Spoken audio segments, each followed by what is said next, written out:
So ayan mga ka-solar, na puno na rin yung ating solar homes, no? 230 ampere hours. Yun yung capacity. Ayan, check natin. So ang SOC niya na yun, nasa 100% at 230 yung full charge capacity. At syempre itong RM na to, yung remaining 230 amperes din. At i-discharge natin yan gamit yung ating battery capacity tester.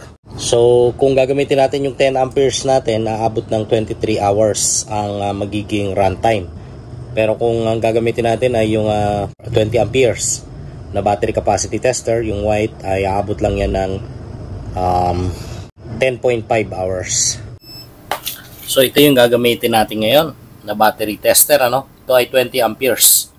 So mas tatagal ng mahigit 10 oras ang ating capacity testing process. At doon natin malalaman yung runtime kung ilan positive yan. At ito naman yung sa negative, no? Dito natin sa ilalim, negative yan. Ayan. Yun na natin dito. Ayan. Tingnan natin yung starting voltage. Ayan, nasa 56.5. Mataas ang starting voltage, ano? At check natin yung parameters. So step 1, okay lang. 20 amperes.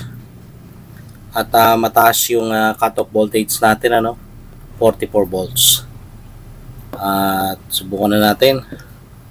So paliwanag ko lang, ano, dito natin makikita mga ka-solar yung runtime kung gaano katagal yung ating pagdi-discharge at kung gaano katagal natin makikita yung capacity. Na dito naman sa DSC1 lalabas yun, yung capacity na napakita ko naman sa inyo. So simula pa lang 230 ampere hours ang capacity nito. So dapat lalabas dito na 230 ampere hours. At dito yung amperahe na 20 amperes lalabas. So start na tayo. Ayun. So ayan, at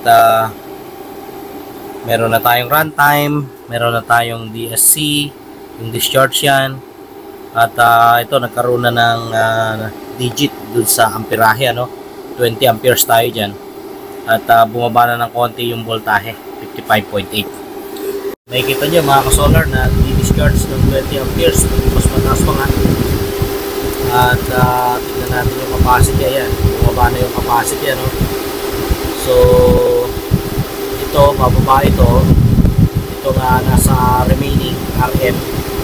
At bababa din yung SOC. So SOC meaning state of charge.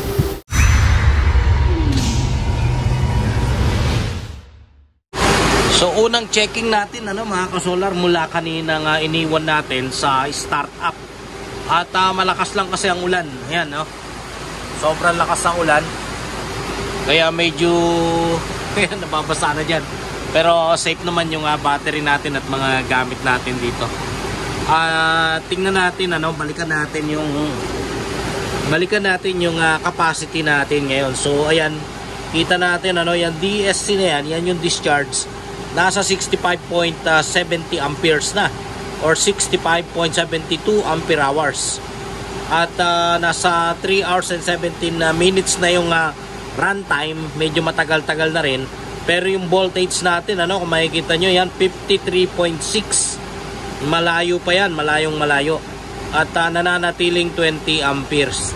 So eto, babalikan natin mamaya, no? Pero matutulog na muna ako dahil ako ay medyo napagod doon sa aming installation sa Santa Rosa, Nueva Ecija. Medyo malayo-layo. Kaya ang tansya ko kasi dito, mga around 3 o'clock matatapos ang capacity testing. Kaya tayo ay babalik na pagka malapit nang matapos yung capacity testing. Anyway, magre-record naman yan dito. At makikita natin, ano, kung talagang lalampas sa 230 o kaya ay aabutin niya yung 230 ampere hours. So pansamantala mga ka-solar, tayo ay magbabalik.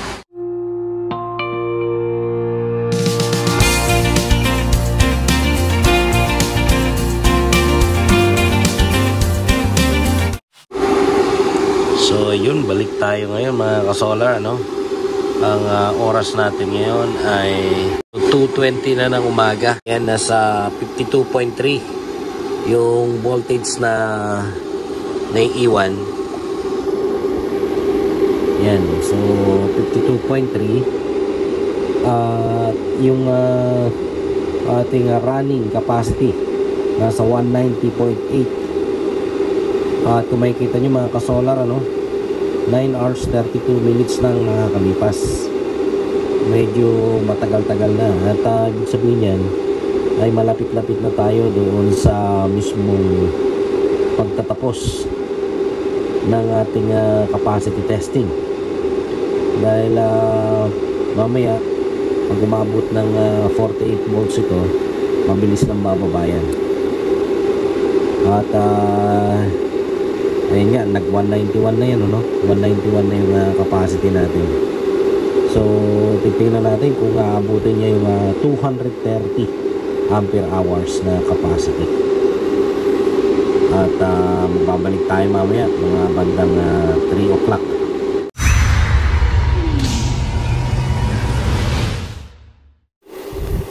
So ayan mga ka-solar, bumalik tayo, no? At ayun, malapit nang mag nominal voltage kasi nasa 51.8 na.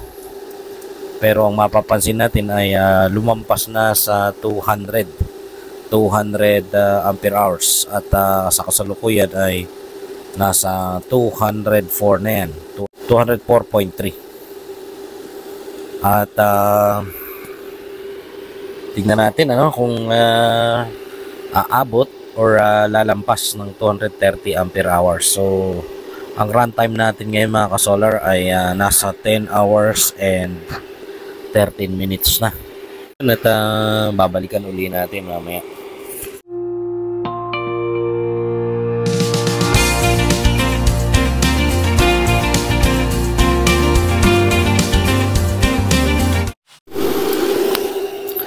So ayun mga ka-solar, ano, lampas na tayo ng 10 hours 30 minutes yung dun sa estimate ko na runtime. Pero dahil nga kung titingnan natin, ano, na yung computation diyan based on rated capacity 230 amp hours.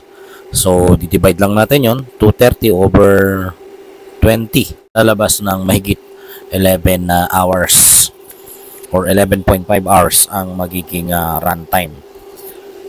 So parang meron pa tayong kulang isang oras ang tatakbuhin para matapos ang capacity testing na ito. Dahil 51.5 na ngayon ang voltage at yung ating runtime ay nasa 10 hours 31 minutes. Pero yung ating capacity, ano, yung running capacity, yung nakalagay dyan sa DSC1 ay 210.4 ampere hours na. So tayo magbabalik.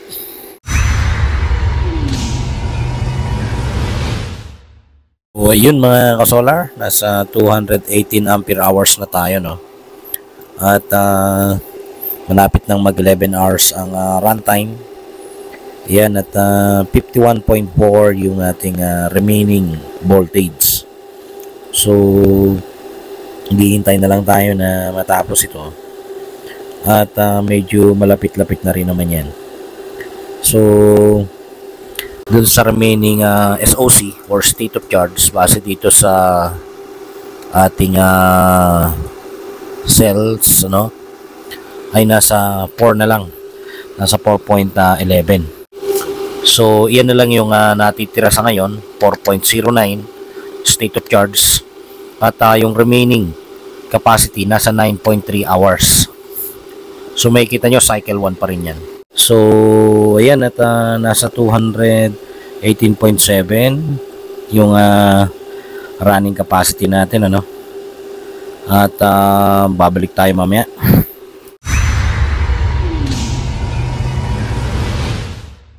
So ayun mga ka-solar, 220 ampere hours na. At kung mapapansin ninyo yung sa baba niyang DSC, so meron time tayo dyan. So 11 hours ang running time natin dyan. At medyo malapit na sa nominal voltage dahil sa ngayon ay 51.39 pa lang. So dapat yan ay 51.2 para umabot sa nominal voltage.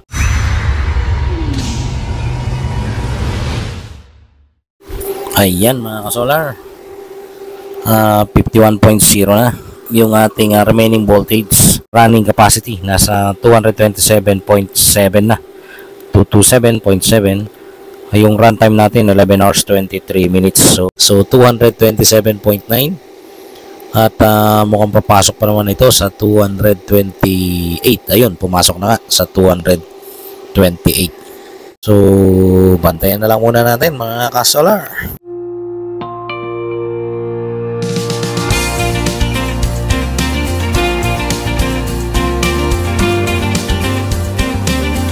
So balik ulit tayo mga ka-solar, no? At kung mapapansin niyo mga ka-solar ay halos mag 230 na.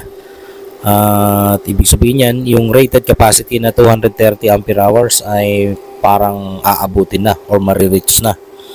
Kasi 229.9 ampere hours na. So yung voltage natin 50.57 pa lang, ano? At meron pang ibubugat. Yun na nga, 230 na. 230 ampere hours sa loob ng 11 hours and 30 minutes ay na-reach na yung 230 ampere hours. So sa ngayon ay mayroon ng excess na 0.1 ampere hours, ano, base sa rated capacity. At yung voltage natin, ano mga ka-solar, yan kitang-kita nasa 50.52. So may natitira pa tayo para sa cut-off voltage na yan.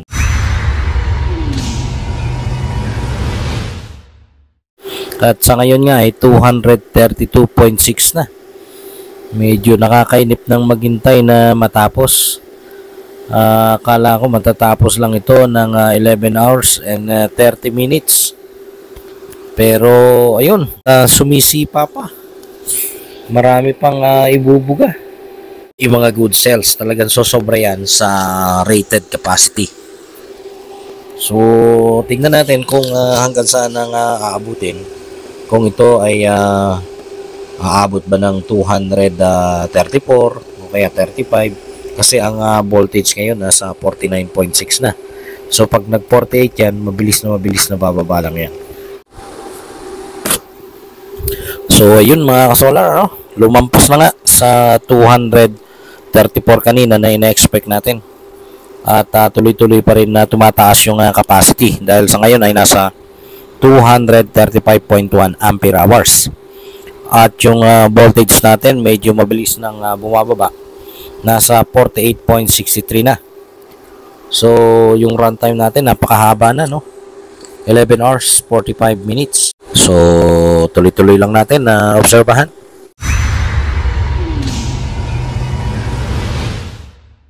So ayan mga ka-solar, tututukan na natin to ngayon. At kung makikita nyo mga ka-solar, no, sobrang taas na talaga. Sobrang haba na nung kanyang runtime. At yung capacity mataas nang masyado doon sa rated, ano, nasa 238.4 na. Medyo nakakainip na rin hintayin. At 46.44 yung ating voltage ngayon, ano, yung ating discharging voltage. At halos magto 12 hours na yung ating nangyayaring capacity testing. So mabilis nang bumababa yan, ano, pagka yun nga sabi ko, pag nag 48 volts mabilis nang bumababa. At hintayin na lang natin. So babantayan nyo lang mga ka-solar dahil ito mamaya, itong amperahe na ito magsi-zero yan. At yung voltage bababa din yan. At ito mawawala itong mga to, yung mismong nakatapat sa DSC dahil yun ang nakaprogram dyan. So discharge natin ngayon tumabot na ng 239 ampere hours. So may excess na 9 ampere hours based dun sa rated capacity. At 45.8 yung ating voltage, ano.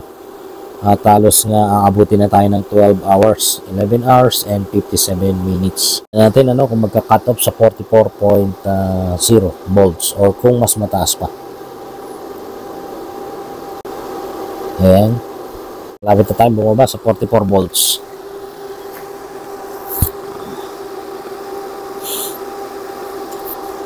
Ayun, natapos din ano mga ka-solar. So nasa 239.4 tayo doon kanina. At titingnan natin yung voltahe bawat cells. Ayan. Ayun, namatay na. Namatay na rin, hindi na rin natin makita yung voltage bawat cells. So ibig sabihin mga ka-solar, nag-cut off na talaga. Susubukan natin i-on. So i-check lang natin ano yung bawat voltage. Ayan.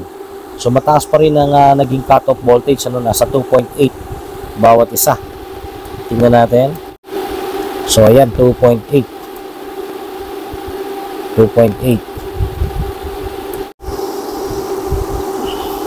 So yun mga ka-solar, doon na nagtatapos ang ating coverage dito sa ating solar homes at papatayin na natin. Ayan. So yun mga ka-solar, talagang maganda ang naging result ng ating testing dito sa solar homes na ito. At hanggang dyan na lang muna mga ka-solar. So muli, maraming salamat sa panonood. At usap tayo sa susunod na video. Ang inyong ka-solar, si Solarens.